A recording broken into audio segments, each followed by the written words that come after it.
하나님 말씀은요, 히브리서입니다. 11장 22절 한 절입니다. 믿음으로 요셉은 임종시에 이스라엘 자손들이 떠날 것을 말하고 또 자기 뼈를 위하여 명하였으며. 아멘.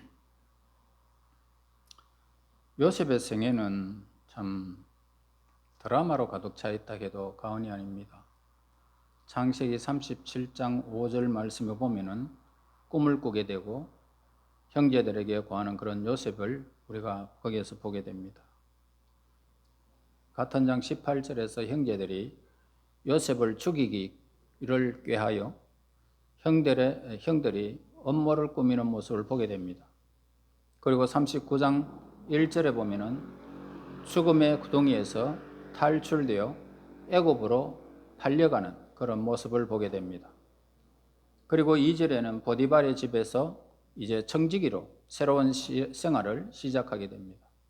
7절에서는 보디발의 아내의 유혹을 받아서 도덕적 시험을 받게 되고 19절에서는 억울하게 옥살이하는 요셉을 보여줍니다. 40장으로 넘어가면 술 맡은 관원과 떡 굽는 그런 관원의 꿈을 해석해주는 그런 모습이 기록되어져 있습니다.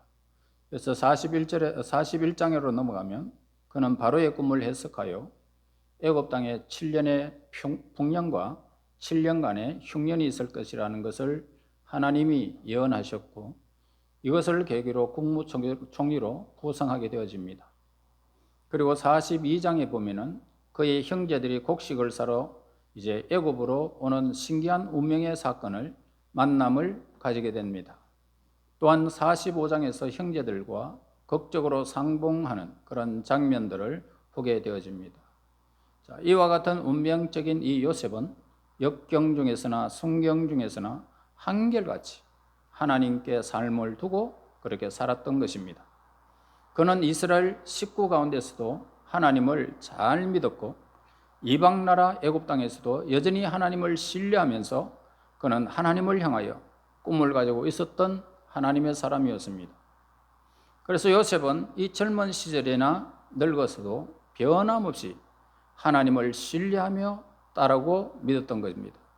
그의 어린 시절에 이 신앙이 평생을 그렇게 지배했던 것을 보게 됩니다.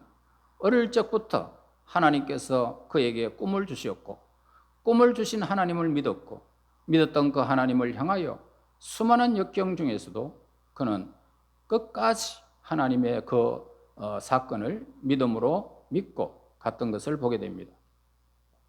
그래서 여기서 우리가 히브리서 기자는 요셉의 생애를 신앙의 본질을 말할 때에 지금까지 열거한 요셉의 삶을 다루지 않았고 요셉의 죽음의 장면에 대해서 그의 신앙의 특성을 오늘 본문에서 기록하는 것을 보게 되어집니다.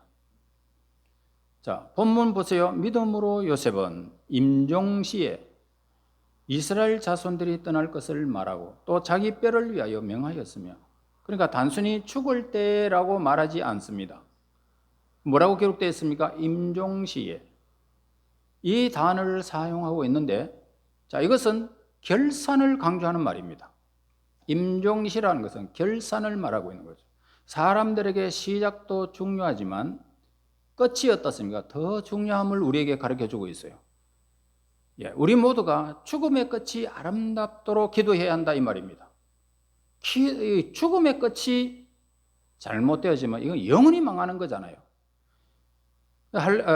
할레비스의 설교에서 이런 이야기가 있습니다. 할레비스의 고향에 신앙 좋은 할머니 한 분이 계셨습니다.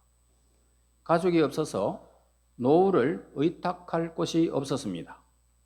그 할머니는 먼 친척집을 찾아가서 자신을 좀 맡아달라고 그렇게 부탁했지만 아무도 맡을 사람이 없었습니다.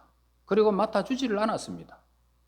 그래서 예수 잘 믿는다는 사람을 찾아가서 자신을 좀 맡아달라고 하면서 하는 말이, 내 비록 나이는 많지만 결코 당신에게 부담을 주지 않겠습니다. 왜냐하면 나는 내 죽음이 아름답게 하여 달라고 하나님께 기도했기 때문입니다. 그러므로 나의 죽음은 아름다울 것입니다 라고 했습니다. 그러나 누가 그의 말을 들을 수 있습니까? 현실은 아닌데, 늙어서 할머니인데, 그러니까 아무도 받아주지 않았습니다. 그런데 신혼부부가 할머니의 간증을 듣고 마음이 뜨거워졌습니다. 그래서 그 할머니를 모시기로 하였습니다. 그 할머니는 장담처럼 여생을 아주 평온하게 그렇게 사셨습니다. 그러던 어느 날 저녁, 그날도 다른 날과 똑같이 찬송하고 성경 읽고 기도한 다음에 잠자리에 들게 됩니다. 그런데 아침에 일어나니까 기척이 없어서 문을 열어보니까 주무시듯이 소천하고 말았습니다. 이 할머니의 유품을 정리하다가 편지 한 장을 발견하게 되어집니다. 유서였어요. 거기에 이렇게 기록됩니다. 아무도 날 맞아주지 않았는데 당신들은 날 믿어주었고 내가 믿는 하나님을 믿어주었고 나의 신앙과 기도를 믿어주어서 나와 함께 살아주고 베풀어준 은혜에 참으로 감사하오 라고 말한 뒤에 그가 가졌던 엄청난 재산을 유산으로 남기면서 당신들은 하나님을 사랑하기 때문에 나의 재산을 가장 잘 관리하는 사람으로 나는 믿고 있어. 하나님의 사업에 이 재물을 써주십시오 라고 기록되어 있었습니다. 참으로 기적이 아닐 수가 없죠. 자, 믿음으로 이 요셉은 임종시에 이스라엘 자손들이 떠날 것을 말하고 이때 요셉은 애굽에 있었던 겁니다. 그런데 그는 자기 후손들에게 애굽에 머무르지 말고 가나안 땅을 향해서 내가 떠날 것을 말하였습니다. 왜냐하면 그는 하나님의 약속의 말씀을 믿었고 알았기 때문입니다. 창세기 15장 13절 14절에 여호와께서 아브라함에게 이르시되 너는 반드시 알라. 네 자손이 이방에서 객이 되어 그들을 섬기겠고 그들은 400년 동안 네 자손을 괴롭히리니 그들이 섬기는 나라를 내가 징벌할지며 그 후에 네 자손이 큰 재물을 끌고 나오리라 라고 기록되어 있습니다. 아브라함에게 약속한 이 말씀이 그가 죽으면 4대를 맞이하게 된다는 겁니다. 이스라엘 백성들이 적과 꿀이 흐르는 그 약속의 땅으로 돌아올 때 그때라고 그렇게 15장에서 기록하고 있죠.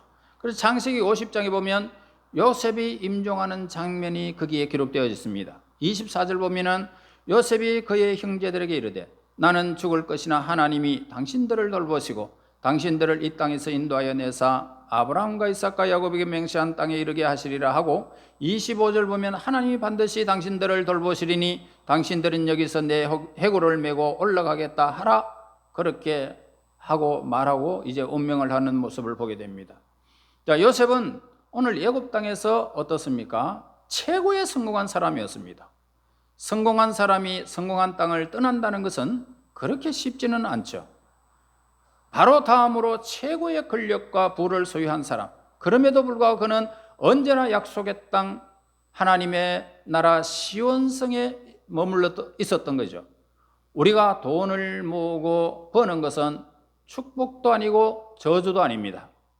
돈을 벌었기 때문에 하나님을 떠나고 인격이 훼손되어진다면 그 돈을 번 것이 저주가 된다는 것입니다.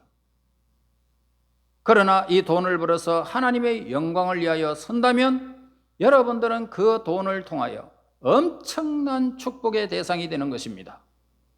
자, 솔로몬은 전도서 1장 2절에서 그가 누렸던 영광이 얼마나 컸습니까? 돈이라면 돈, 여자라면 여자, 권력이라면 권력, 엄청난 부를 성취했던 사람인데 이렇게 기록합니다.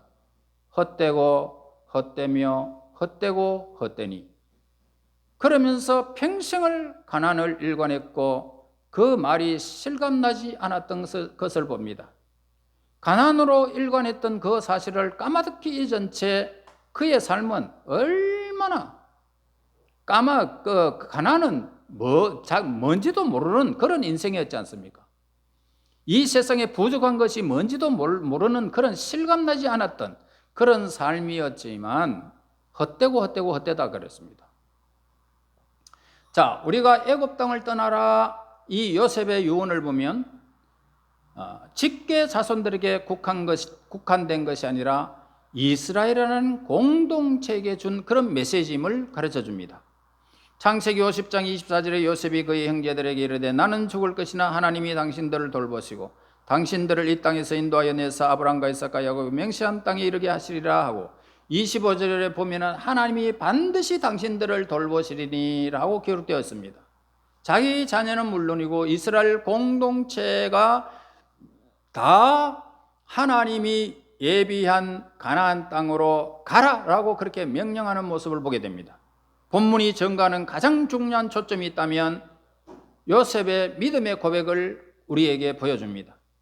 히브리서 10 오늘 본문에 보면 믿음으로 요셉은 임종시에 이스라엘 자손들이 떠날 것을 말하고 또 자기 뼈를 위하여 명하였으며, 여기서 요셉은 자기를 애굽에 장사 지내지 말고 하나님이 약속하신 땅, 바로 그 땅에, 시온 땅에 나를 묻어달라고 그렇게 부탁합니다. 그가 누렸던 모든 영광 중에서도 하나님이 약속한 말씀을 잊지 않았고 그 말씀을 믿고 떠난다는 이 신앙 고백을 우리는 보게 됩니다. 만약 요셉이 애굽 땅에 묻혔다면 그도 별 수 없이 애굽의 부유와 향락에 타협한 그런 인간이라는 결론을 내려졌을 것입니다. 그러나 최후 죽음을 통해서 그의 신앙은 하나님을 향하고 자손과 그리고 애굽인들에게까지 증거하고 있음을 우리에게 보여주고 있습니다. 성경을 말씀합니다. 교회에 출석하고 있고 예배에 동참한다고 하나님의 사람이다 라고 하지 않는다는 것입니다. 우리가 참으로 예수님을 믿는다면 가정과 직장과 사회에서 예수님이 증거되어져야 된다, 우리에게 가르쳐 주는 것입니다. 예수님은 나의 구세주이고 예수님은 나를 지옥에서 천국으로 인도하신 분이시고 그리고 당신의 구세주가 되기를 원합니다. 이렇게 증거되기를 원하는 것입니다. 우리가 입을 열어 증거할 때 불신자들은 우리의 증거를 통하여 듣고 그들의 마음에 찔릴 것이고 그들도 믿고 구원을 받게 될 것입니다. 그리고 증거하는 사람들의 주인은 어떻습니까? 증거하는 사람들, 이 세상에서 내 삶을 학교에서, 사회에서, 내 모든 직장 어떤 곳에서든지 내가 하나님의 사람임을 증거하는 그 사람을 굉장히 하나님이 높이십니다. 오늘 요셉도 마찬가지입니다. 참 목동에 지나지 않는 정말 12아들 중에 11째가 어떻게 이렇게 큰 일을 감당할 수 있었을까요? 그가 가는 곳마다 하나님의 이름을 증거하는 삶을 살았던 것입니다. 그러기에 그가 그렇게 높아질 수가 있었던 것이죠. 우리의 삶과 죽음을 통해서 예수님을 증거해야 됩니다. 그렇게 살아가는 사람을 이 땅에서 여러분들을 높이시는 하나님 앞에 여러분들을 낮출 수 있는 인간은 없습니다. 요셉은 평생을 신앙으로 살았고 마지막 이 죽음을 통해서 하나님의 약속하신 이 언약의 말씀을 믿고 그 말씀을 증거하는 모습을 보게 됩니다. 그의 소망은 오직 하나님께 있었던 겁니다. 이 예수님의 삶, 이 요셉의 삶을 통하여, 이 죽음을 통하여 증거된 것처럼 우리의 삶을 통해서도 내 삶의 영역에서 예수님을 증거하면서 우리는 마지막 그 순간까지 하나님의 구원의 메시지를 증거하는 아름다운 생애가 되시기를 예수님의 이름으로 축원합니다. 하나님 감사하고 영광을 돌립니다. 세상의 수많은 일들 중에 예수님을 증거하는 것만큼 큰 일이 없는 줄로 압니다.